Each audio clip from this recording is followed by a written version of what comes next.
The 60-year-old bride stood alone on the platform, clutching a telegram that had shattered her last hope.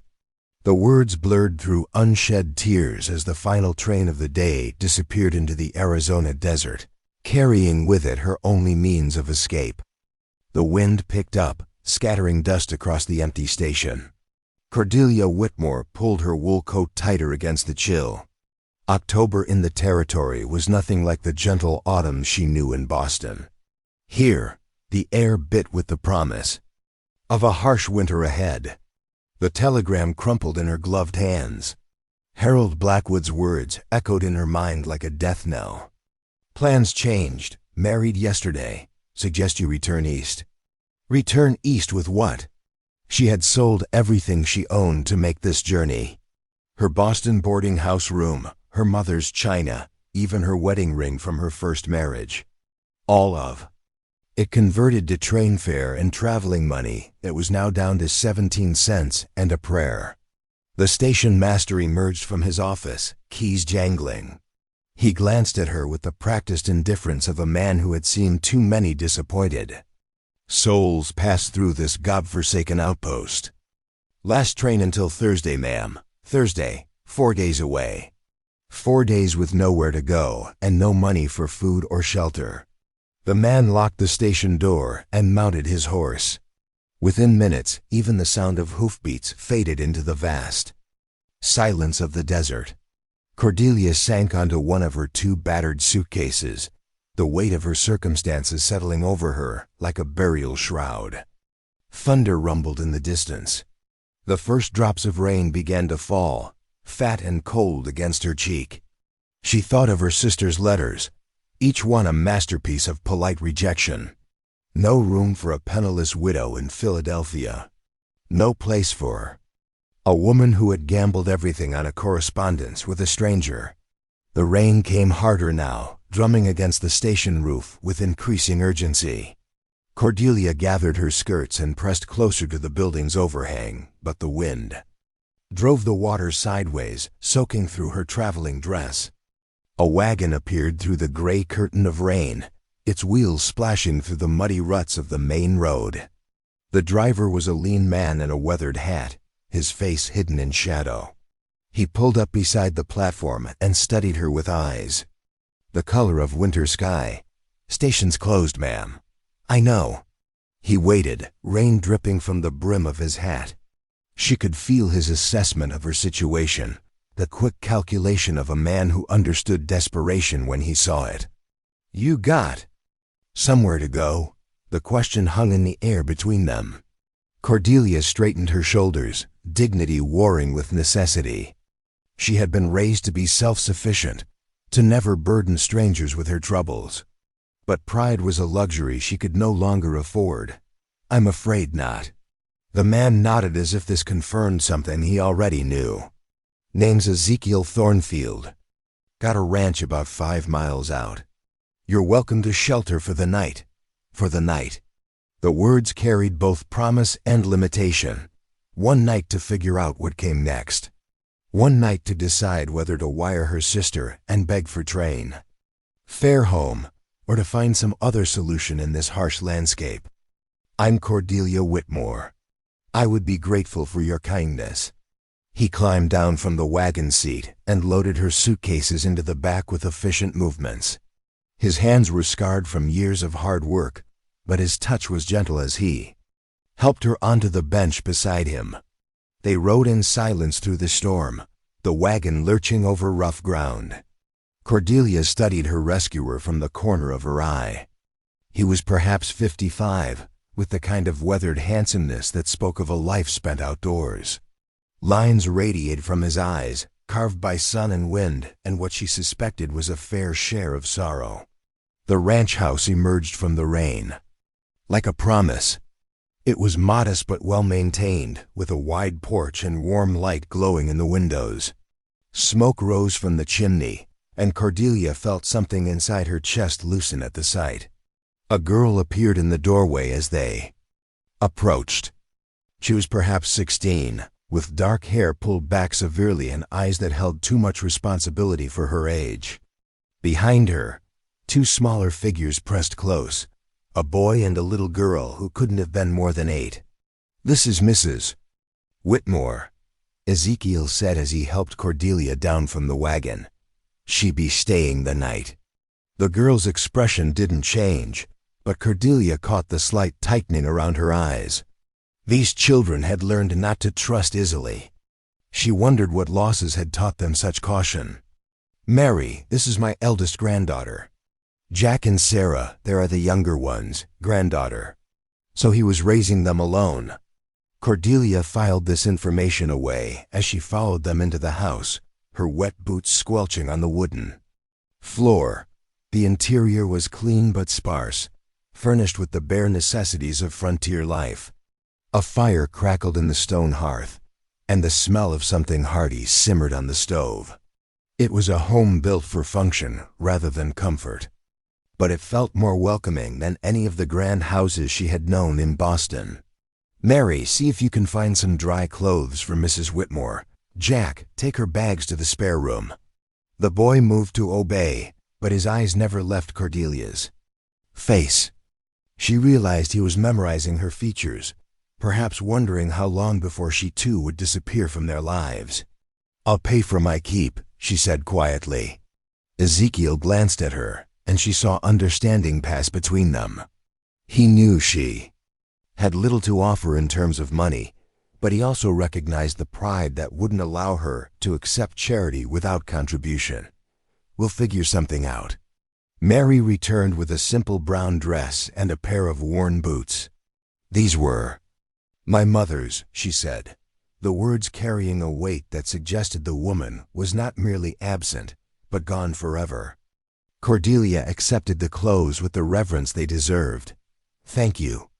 As she changed in the small spare room, she caught sight of herself in the cracked mirror above the washstand. 59 years old, soon to be 60. Hair more silver than brown, lines mapping the geography of disappointment around her eyes. Not the fresh young bride Harold Blackwood had probably expected when he placed his advertisement for a wife. But she was still here, still breathing, still capable of starting over if she could find the courage to try. The storm raged outside, but inside the small ranch house, Cordelia Whitmore began to suspect that being abandoned at a train station might have been the first piece of good fortune she had encountered in years. Dawn broke gray and reluctant over the desert.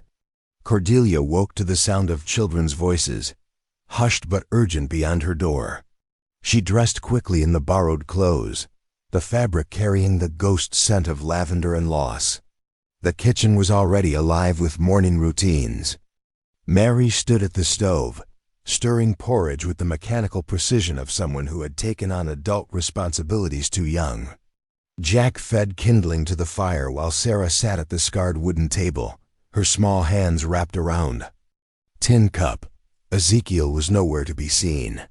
"He's checking the fence line," Mary said without looking up. "Storm probably brought some down." Cordelia poured herself coffee from the pot on the stove. The bitter brew tasted of chicory and hard times. She studied the children over the rim of her cup, noting the careful way they moved around each other. The practiced efficiency of a family that had learned to function despite missing pieces. "How long since your mother passed?" Mary's stirring slowed. 2 years come Christmas." The words settled into the quiet kitchen. Sarah's eyes grew wide, and Jack's hands stilled on the kindling. They still counted time by their loss, still marked the calendar by the day their world shifted on its axis. "I'm sorry," Mary shrugged, but her shoulders remained rigid. "We manage." After breakfast, Cordelia offered to help with the dishes. Mary accepted with the grudging politeness of someone who had been taught manners, but wasn't sure they applied to strangers. As they worked side by side, Cordelia noticed the careful way Mary portioned out the soap, the way she saved every scrap and crumb. This was a household that counted pennies and made do. While Mary tended to the laundry, Cordelia found herself drawn to the small desk in the corner of the main room. Papers scattered across its surface, some official-looking documents mixed with what appeared to be correspondence. The handwriting was labored, childish in its formation. She shouldn't look. Privacy was sacred, especially among strangers. But the letterhead on one document caught her eye. Arizona Territorial Bank. Past due notice. Her heart clenched.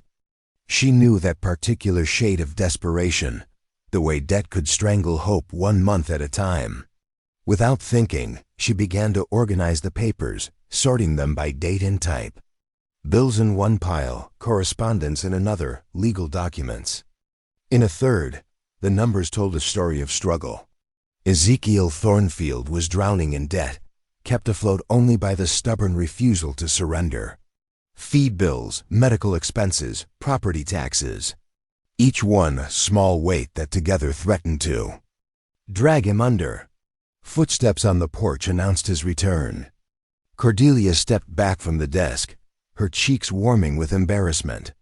He found her standing by the window, studying the horizon as if she hadn't just invaded his private affairs. "Storm took out 30 yards of fence," he said, hanging. His hat on a peg by the door. Could have been worse. His gaze fell on the organized papers, and something flickered across his face. Not anger, but a kind of resigned understanding. She had seen his shame laid bare, the careful facade of competence stripped away. "I apologize," she said. "I shouldn't have presumed." He moved to the desk, his calloused fingers tracing the neat stacks she had created. "You read well." The statement hung between them, heavy with implication. She realized then that his labored handwriting wasn't from lack of education alone. Reading was a struggle for him, numbers a foreign language he had never fully mastered. "My husband was a lawyer," she said quietly. "I kept his books." Ezekiel nodded slowly. "Mary handles most of the figuring now, but she's got her hands full with the young ones." After lunch, Cordelia walked the property while the children attended to their chores. The ranch was larger. Then it appeared from the house, stretching across rolling hills dotted with scrub oak and juniper. She could see the bones of prosperity beneath the neglect, the potential that poverty had obscured. Near the eastern boundary, she heard the sound of running water. Following the sound, she discovered a spring bubbling up from between the rocks, its flow steady and clear. The water carved a small stream through the sandy soil before disappearing into the ground again. She knelt beside the spring, cupping the cold water in her hands. It tasted clean, untainted by the alkali that plagued many desert wells. This was liquid gold in a land where water meant the difference between survival and surrender. The sun was setting when she returned to the house. Ezekiel sat on the porch steps, his face turned toward the distant mountains. She settled beside him, close enough to speak quietly, but far enough to preserve the careful distance between strangers. "You have water." He glanced at her. "The spring, year-round?" "Never seen it dry, even in the worst droughts." She absorbed this information, her mind already calculating possibilities. Water rights, irrigation, the transformation of barren land into productive fields. But such dreams required capital, legal knowledge, and time they might not have. "How long do you have?" The question emerged before she could stop it. He understood immediately what she meant. The debt, the pressure, the walls closing in on everything he had built. Month's end, railroad's been pushing hard for the land. Say they need it for a cattle operation. Railroad. The word carried weight in the territory, representing power and progress, but also displacement and loss. Small ranchers were insects to be brushed aside when larger interests came calling. "And if you can't pay?" His silence stretched into the gathering dusk. She didn't need him to spell out the consequences. The children would be separated, sent to relatives or institutions far from the only home they had known. The spring would. Water cattle that belonged to distant investors, its potential wasted on industrial efficiency. "There might be another way," she said carefully. He turned to study her face in the fading light.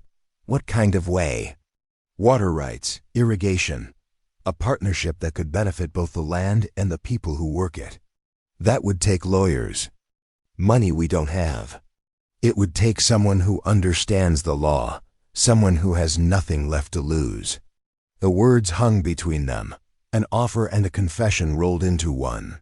She was proposing to risk everything on a piece of desert ground. And a man she barely knew, but the alternative was a slow death of dependence and regret.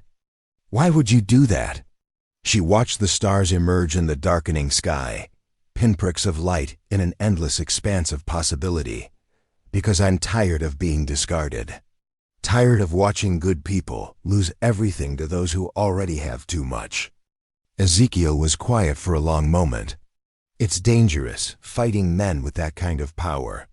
More dangerous than giving up? A coyote called from the hills, its voice lonely and defiant. The sound seemed to echo her own sense of standing at the edge of something vast and unknown, ready to leap into darkness or soar towards something better. I have to think about it, the children to consider. Of course. But she could see the seed of hope taking root in his weathered face, the first tentative stirring of possibility after years of merely enduring. The desert had taught him patience, but it had also taught him to recognize when the rains finally came. Inside the house, Mary was banking the fire for the night. She looked up when they entered, her young face grave with premature responsibility. Mrs. Whitmore will be staying a few more days, Ezekiel said. Help her get settled. Mary nodded, but her eyes held questions she was too polite to ask. Change was coming to their careful routine, and she wasn't sure whether to welcome it or fear it. As Cordelia prepared for bed, she found herself thinking about the spring, about the potential hidden in this harsh landscape. She had come west seeking a new beginning as someone's wife, but perhaps she had found something more valuable. Perhaps she had found a chance to matter again. 3 days passed in careful consideration. Cordelia reorganized the financial records, her pen scratching across paper as she calculated debts and assets. The numbers painted a stark picture, but not a hopeless one. The spring alone was worth more than the accumulated debt, if they could prove legal ownership. Ezekiel watched her work from across the room, mending tack with the slow precision of a man who had learned to make everything last. His hands moved steadily, but his attention kept drifting to the woman at his desk, her silver hair catching the lamplight as she bent over ledgers. On the 4th evening, he set down his leather work and cleared his throat. I've been thinking about your proposition. Cordelia's pen stilled. She didn't look up from the papers, but her entire body grew alert. The children had gone to bed, leaving the adults alone with the weight of decisions that would shape all their futures. The partnership, he continued. It would need to be official, legal. She nodded slowly. A marriage contract. For the property. Rights and legal standing. Not for love, no, for survival. The words hung between them, honest and unadorned. They were too old for romantic fantasies, too scarred by loss to believe in fairy tales. But they could believe in mutual respect, in shared purpose, in the possibility of building something worthwhile from the ruins of their separate disappointments. What would you need from me? She asked. Your knowledge. Your connections back east. Someone who can read the fine print and catch the tricks. And I would need your land, your water rights, and a legal claim to fight for them. He stood and moved to the window, gazing out at the dark landscape that held both promise and peril. The children would be part of it. They come first, always. I wouldn't have it any other way. Mary won't like it. She's been the woman of the house since her mother died. Another female presence might feel like a threat. Cordelia understood. The girl had built her identity around being indispensable, around holding her fractured family together through sheer force of will. A new stepmother would challenge that carefully constructed role. She'll come around, Cordelia said quietly. When she sees I'm not trying to replace her mother, just help secure her future. Ezekiel turned back to face her. There's something else. The railroad's been sending men around, asking questions. They want this land for more than cattle. There's talk of a rail line, maybe mining rights. We'd be standing against powerful interests. I've stood against powerful interests before. This is different. Out here, men settle disputes with more than lawyers and lawsuits. The warning settled over her understanding. Violence was a language. Spoken fluently in the territory, justice often dispensed from the barrel of a gun. But retreat meant certain defeat, and she had already lost too much to surrender without a fight. "I accept your terms," she said. The next morning, Ezekiel gathered his grandchildren around the kitchen table. Mary stood with her arms crossed, her young face set in lines of stubborn resistance. Jack fidgeted with a piece of rope, his eyes darting between the adults. Sarah sucked her thumb, a habit that returned whenever uncertainty clouded her small world. "Mrs. Whitmore and I are going to be married," Ezekiel announced without preamble. The silence that followed was deafening. Mary's face went white, then red with anger. Jack's rope stilled in his hands. Sarah's thumb popped out of her mouth. "You can't," Mary said, her voice barely above a whisper. "You can't replace her." "I'm not replacing anyone," Ezekiel replied gently. "Your mother can't be replaced. But this family needs help, and Mrs. Whitmore needs a home. We can help each other." "She's a stranger," Mary's voice cracked. "She doesn't belong here." Cordelia remained silent, letting the girl's pain spill out unchecked. She recognized the fear beneath the anger, the terror of losing what little stability remained in a world that had already taken too much. "She's helping us keep the ranch," Ezekiel continued. "Without her, we lose everything. The bank forecloses, you children get sent away. Is that what you want?" Mary's composure crumbled. Tears streamed down her cheeks as she ran from the room, her footsteps echoing through the house. A door slammed. Somewhere in the back, the sound sharp as a gunshot. Jack looked up from his rope. "When?" "Soon," Ezekiel said. "Before the month's out." The boy nodded gravely, already understanding the economics of survival better than most adults. Sarah climbed onto Cordelia's lap, her small body warm and trusting despite the chaos swirling around them. "Will you stay forever?" the little girl asked. Cordelia smoothed Sarah's hair, her heart clenching at the simple question. "I'll stay as long as you need me." 2 days later, they rode into town for the ceremony. Copper Ridge was little more than a collection of weathered buildings clustered around the railroad station, but it boasted a justice of the peace and a general store that served as unofficial town hall. The ceremony was brief and businesslike. Cordelia wore her best traveling dress, mended where the storm had torn it. Ezekiel had shaved and put on his Sunday clothes, his hair slicked back with water. They exchanged vows, in voices steady but subdued, promising partnership rather than passion. The justice of the peace pronounced them husband and wife with the bored efficiency of a man who had seen too many frontier marriages of convenience.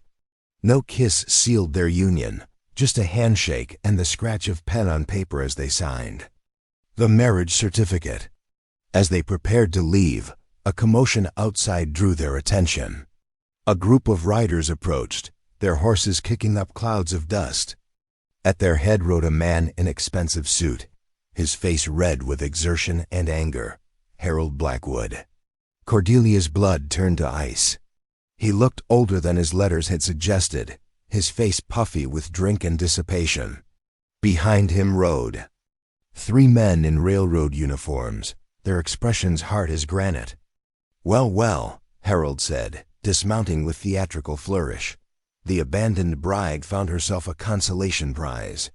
Ezekiel stepped forward, his hand resting casually on his gun belt. "You have business here, mister." "Harold Blackwood, Arizona Territorial Railroad, and yes, I have business. That water source on your land belongs to the railroad by prior claim." "Prior claim to what?" Cordelia found her voice, stepping up beside her new husband. "You abandoned me at the station. You have no legal standing here. Harold's laugh was ugly. Legal standing? Woman, you're in railroad territory now. We own the judges, the sheriff, and half the territorial legislature. Your little marriage charade won't change that. We'll see about that, Ezekiel said quietly.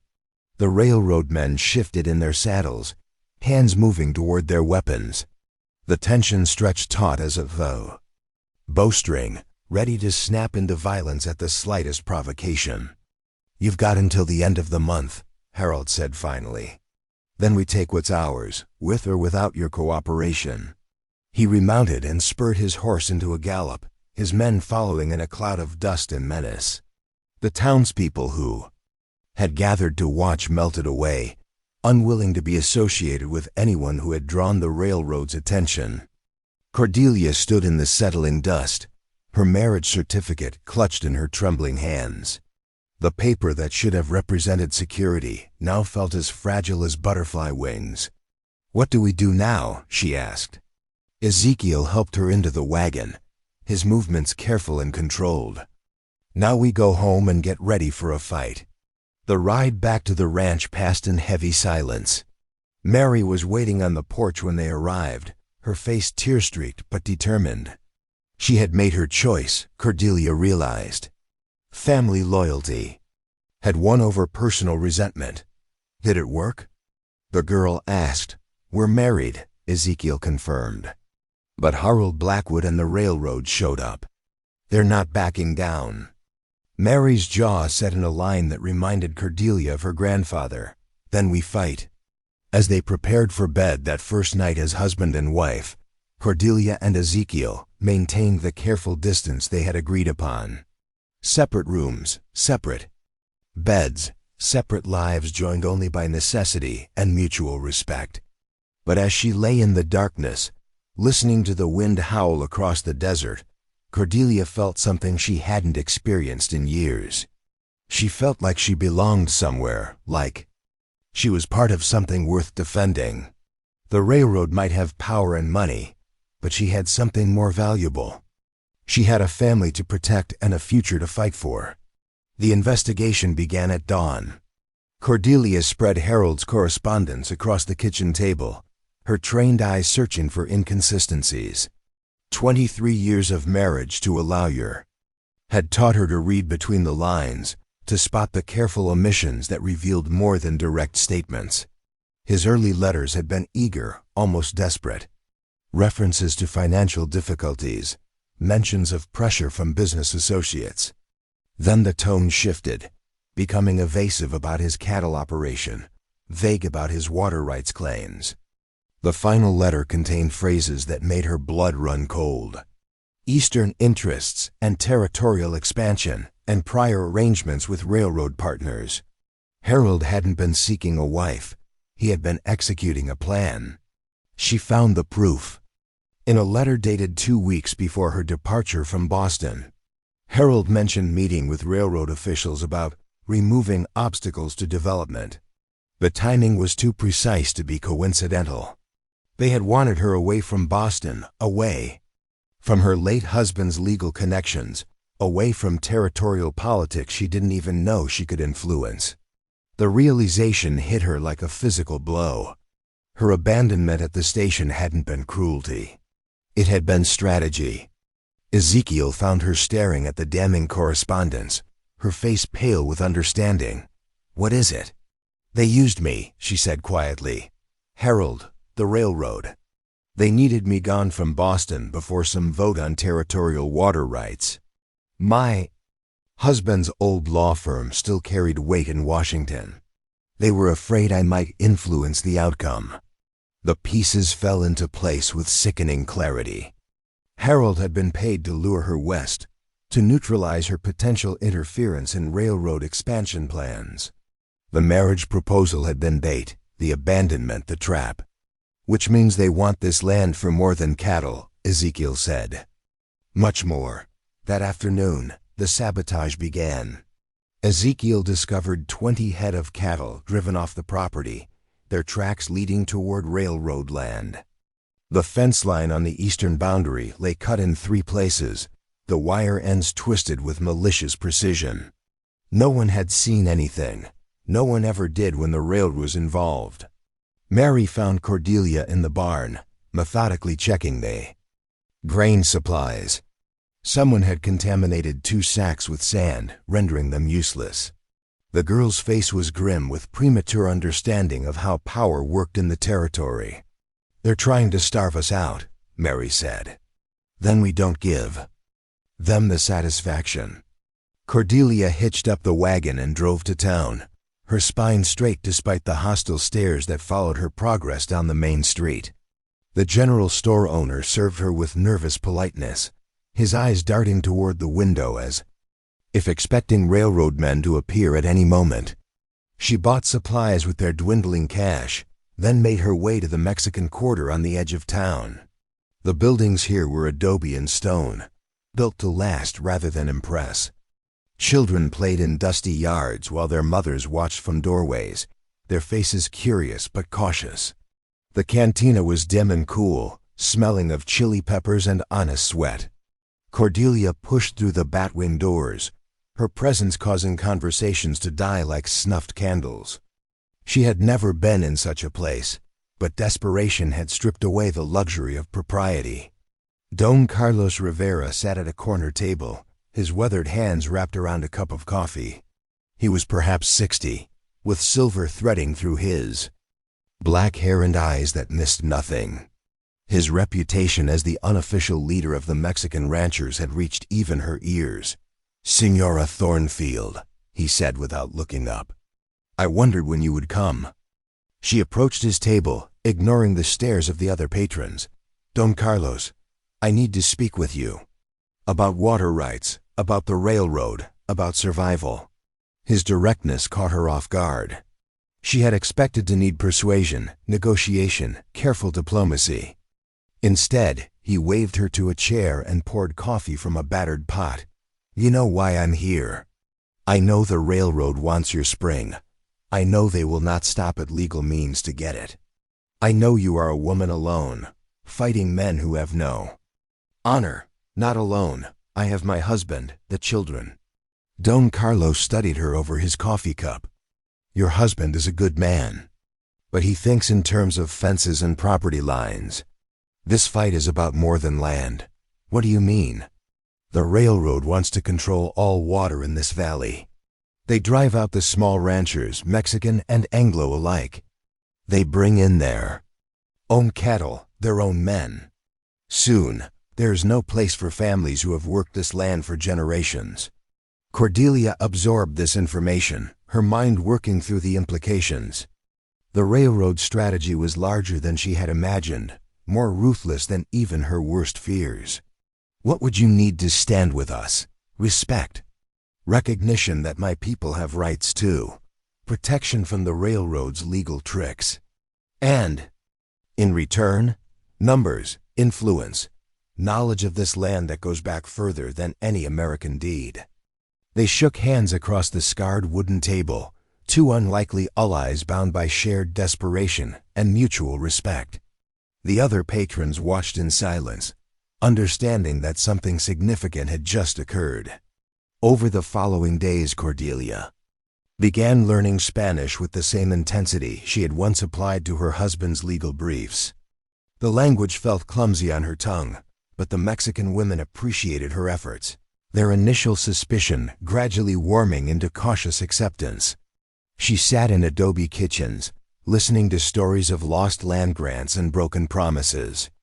She learned about irrigation techniques passed down through generations, about the delicate balance between water and survival in the desert. Each conversation added another piece to the puzzle of how to fight the railroad's expansion. Mary watched these developments with growing confusion. Her stepmother was transforming before her eyes, becoming someone harder and more determined than the refined woman who had arrived at their door. "Why are you learning their language?" Mary asked one evening. "Because they're our neighbors, because we need their help, because it's the right thing to do, but they're different from us." Cordelia set down her Spanish primer and looked at the girl. "Directly, different how?" They work the land, raise their children, fight to keep what's theirs. They bleed the same color when the railroad cuts them. The conversation ended there, but Cordelia could see the seeds of understanding taking root in Mary's young mind. The girl was learning that survival sometimes required setting aside old prejudices, that strength came from unity rather than division. The railroad's pressure intensified. Supplies ordered from Denver never arrived. The local bank suddenly demanded immediate payment on loans that had been current for months. Men in railroad uniforms appeared at the property line, surveying and marking boundaries as if ownership had already changed hands. Through it all, Cordelia felt herself changing. The soft widow who had stepped off the train was hardening into something more resilient, more dangerous. She was discovering reserves of strength she hadn't known she possessed, drawing on wells of determination that her comfortable Boston life had never required. One evening, as she worked by lamplight on legal documents, Ezekiel joined her at the table. They had been married 3 weeks, but their relationship remained careful and formal, built on respect rather than intimacy. "You're becoming someone else," he observed. She looked up from her papers. "Is that a problem?" "Not a problem. Just an observation. The woman who got off that train wouldn't have lasted a day in a fight like this. Maybe that woman needed to die." He nodded slowly. Maybe she did. Outside, the wind howled across the desert, carrying with it the promise of harder times ahead. But inside the ranch house, something new was taking shape. A partnership forged in necessity was becoming something stronger, something that might just be powerful enough to stand against the railroad's advancing tide. The real battle was about to begin. The breakthrough came in the dusty archives of the territorial courthouse. Cordelia had been searching for 3 days, her fingers blackened with ink and her eyes burning from squinting at faded documents. The clerk, a nervous man named Peterson, had given her access reluctantly, clearly uncomfortable with helping someone the railroad opposed.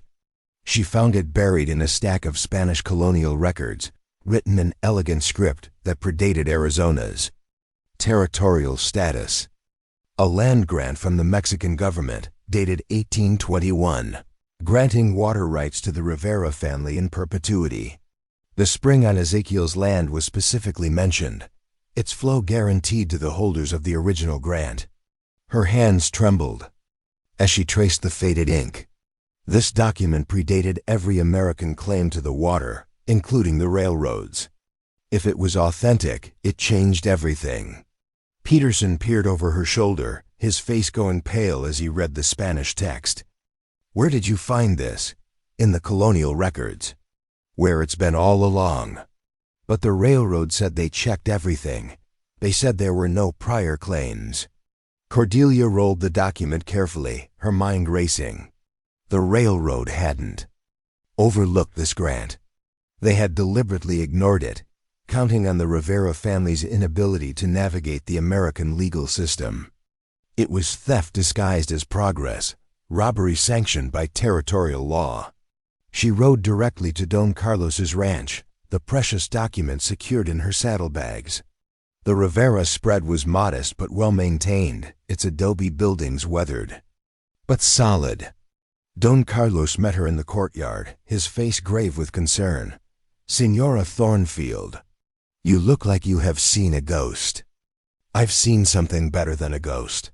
I've seen justice." She spread the land grant across his kitchen table, smoothing the ancient paper with reverent hands. Don Carlos bent over the document, his eyes widening as he read his family's name. In the flowing Spanish script, "Dios mío," he whispered. "This is my great-grandmother's grant. We thought it was lost when the territorial government changed hands." "Not lost. Hidden. The railroad knew about this. They counted on you not being able to prove your claim." Don Carlos's weathered face hardened. "My family has worked this land for 70 years. We have watered our cattle from that spring since.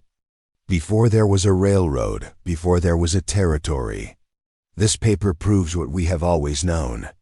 More than that, it gives us the legal standing to fight them in court. Courts that favor American interests over Mexican claims.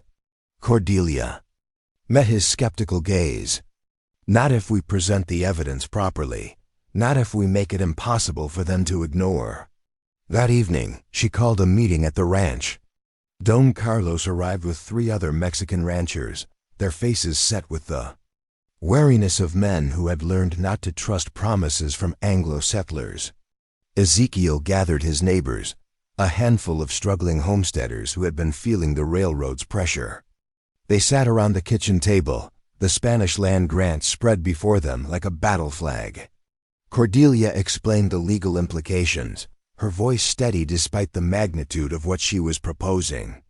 This document establishes prior water rights that supersede any railroad claim. But we need to present a united front. The railroad will try to divide us, to turn neighbor against neighbor. What are you suggesting? Asked Tom Henderson, a neighboring rancher whose cattle had been mysteriously disappearing. A cooperative. We pool our resources, share the water rights, and present a legal challenge they can't ignore or intimidate. The room fell silent. The idea was radical, requiring trust between people who had learned to be suspicious of their neighbors' motives. Anglo and Mexican ranchers working together was almost unheard of in the territory. Don Carlos spoke first. My family's water rights would protect all of us? If we stand together, yes. If we fight separately, we all lose. The railroad will not accept this quietly, warned Miguel Santos, another Mexican rancher. They have ways of dealing with troublemakers. Then we make sure we're not just troublemakers, Cordelia replied. We make sure we're right. The vote was close but decisive. 7 ranchers agreed to form the Copper Ridge Water Cooperative, with Don Carlos as president and Cordelia as legal counsel. They would file a formal challenge to the railroad's water claims, backed by the Spanish land grant and territorial law. As the meeting broke up, Henderson pulled Cordelia aside. You sure about this, ma'am? Once we file those papers, there's no going back. The railroad won't just roll over. I'm sure, she replied. Are you? He nodded grimly. My grandfather fought in the Mexican War. He'd roll over in his grave if he knew I was working with Mexican ranchers. But I reckon he'd be more upset if I let the railroad steal what's rightfully ours. The next morning, Cordelia rode to the territorial capital with the legal documents. The filing fee took most of their remaining cash, but the clerk's stamp on the papers was worth more than money. They were officially challenging the railroad's expansion, backed by legal precedent and international treaty. The railroad's response was swift and brutal. Within a week, mysterious fires broke out on 2 ranches. Cattle were found dead near water sources, poisoned by unknown substances. Men in railroad uniforms appeared at the edge of properties, watching and waiting. Mary found Cordelia in the barn, methodically checking their defenses. The girl's face was pale but determined, her childhood fears replaced by adult understanding of what they were facing. They're going to come for us, aren't they? Probably. Are you scared? Cordelia considered the question honestly. Yes, but I'm more scared of what happens if we don't fight. What if we lose? Then we lose trying to do the right thing. That's better than winning by doing the wrong thing. Mary nodded, her young face showing traces of the woman she would become. What can I do to help? Keep your brothers safe. Keep the ranch running. Let me worry about the legal battle. The partnership that had begun as necessity was transforming into something deeper. Cordelia found herself working alongside Ezekiel with the seamless cooperation of people who understood each other's strengths and weaknesses. He handled the physical challenges while she managed the legal complexities, their different skills complementing each other perfectly. One evening, as they reviewed the day's progress, Ezekiel made an observation that surprised them both. We make a good team. We do. Better than I expected when I offered you that ride from the station. She looked up from her papers, seeing him clearly for perhaps the first time. Not the desperate rancher who had rescued her, but a man of quiet strength and unshakable integrity. A partner worthy of respect and trust. Better than I expected when I accepted. The moment stretched between them, heavy with possibility. They had married for practical reasons, but something deeper was growing in the space between necessity and choice. Not the passionate love of youth, but the steady affection of people who had found their match in the crucible of shared struggle. Outside, the wind carried the scent of rain. The desert was preparing for its seasonal transformation, the dormant seeds waiting for the right conditions to bloom. Inside the ranch house, two people who had been discarded by others were discovering that sometimes the most unlikely partnerships produced the strongest roots. The legal battle was far from over, but they had found something worth fighting for. Not just the land or the water, but the possibility that people could choose their own families, their own futures, their own definitions of success. The railroad had made a crucial error. They had assumed that broken people would stay broken, that the abandoned would remain defeated. They had not counted on the transformative power of having something worth defending. The final confrontation came on a Tuesday morning in late November.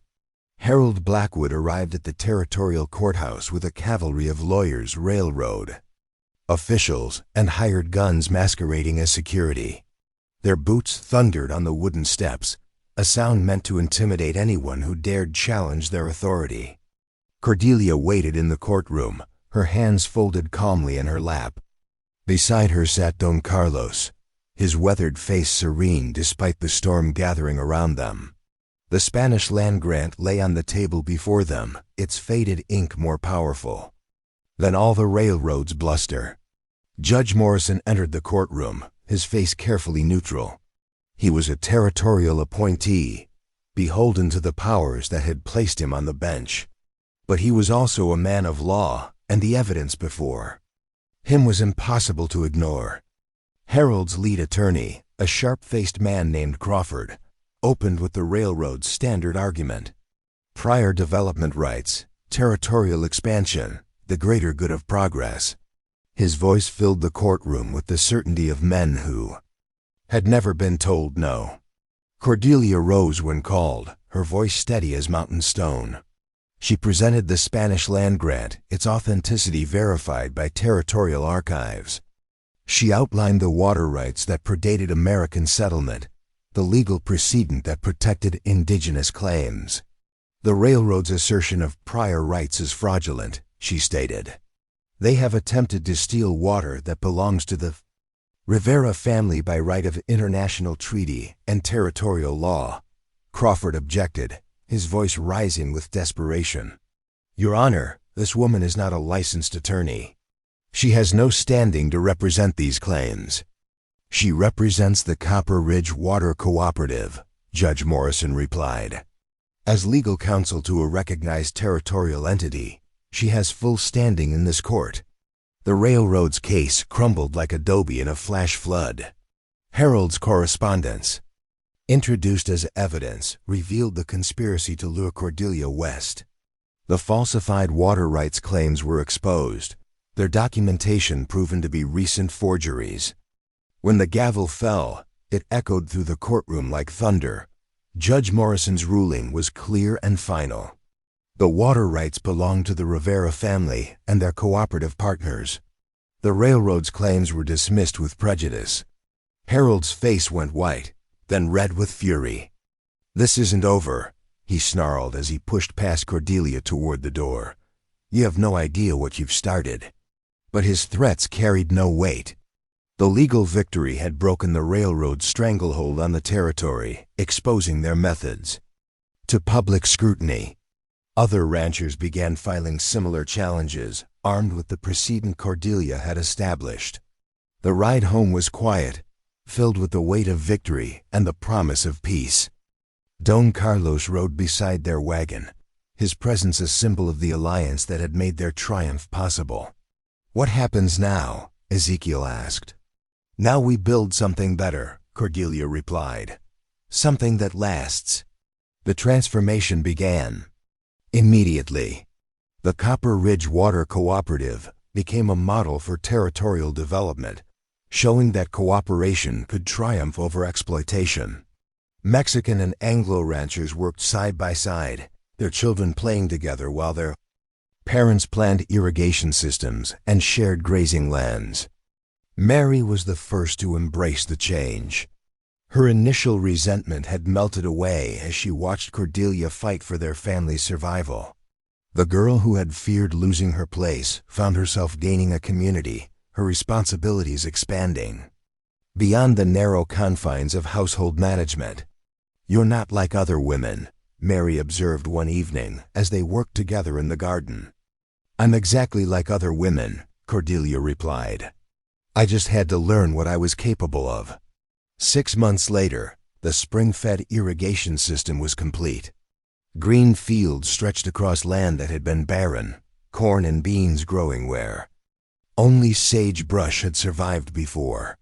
The children learned Spanish alongside English, their laughter mixing with the sound of flowing water. Ezekiel found Cordelia by the spring one evening, watching the sunset paint the desert in shades of gold and crimson. They stood in comfortable silence, their shoulders almost touching. "I've been thinking," he said.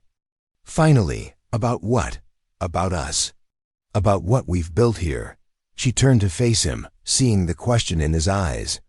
Their partnership had grown into something deeper, stronger than either had expected. The marriage that had begun as necessity had become the foundation of something real. "What we have works," she said carefully. "It does, but I was wondering if you might want more." The offer hung between them, gentle and without pressure. He was giving her the choice, the agency that had been stolen from her at the train station. She could accept his love or maintain their partnership, and either decision would be respected. "What we have is already more than most people get in a lifetime," she replied. "Why fix what isn't broken?" He smiled, understanding passing between them. Their love wasn't the passionate romance of youth, but the steady affection of people who had chosen each other through hardship and triumph. It was enough, it was everything. The schoolhouse was finished by the following spring. Cordelia stood before her first class, children from both Mexican and Anglo families sitting side by side. Their faces were bright with possibility, unmarked by the prejudices that had divided their parents. "Today we're going to learn about water rights," she announced, her voice carrying the authority of someone who had fought for justice and won. "About how the law protects all of us, regardless of where we come from." A hand shot up in the back row. Little Sarah, now 10 years old and confident in her place in the world. "Mrs. Thornfield, is it true you came here to marry someone else?" Cordelia smiled, her heart full of the strange turns that life could take. "Yes, Sarah, but sometimes the path we don't choose leads us exactly where we need to be." The lesson continued, but her mind drifted to that rainy October evening when she had stood alone at the train station, abandoned and afraid. She had thought her life was ending, but it had been beginning. The woman who had stepped off that train was gone, replaced by someone stronger, more capable, more complete. Outside the schoolhouse window, the desert bloomed with unexpected color. Wildflowers had emerged after the winter rains, their petals bright against the austere landscape. The harsh land had revealed its capacity for beauty, just as the harsh circumstances had revealed hers. She had come west seeking security as someone's wife, but she had found something more valuable. She had found her purpose, her strength, her family. She had discovered that sometimes being abandoned at a train station was the first step toward finding where you truly belonged. The water flowed from the spring, nourishing the land and the people who worked it. The sun set over the desert, painting the sky in shades of promise. And in the schoolhouse, a teacher who had once been discarded was shaping the minds that would build the future. And that is all to the story, for now. Please let me know where you are tuning in from. Perhaps we will create a story there. Consider liking this video and subscribing to our channel, And if you enjoy our content, click this video on your screen. I promise you, it's worth watching. See you tomorrow.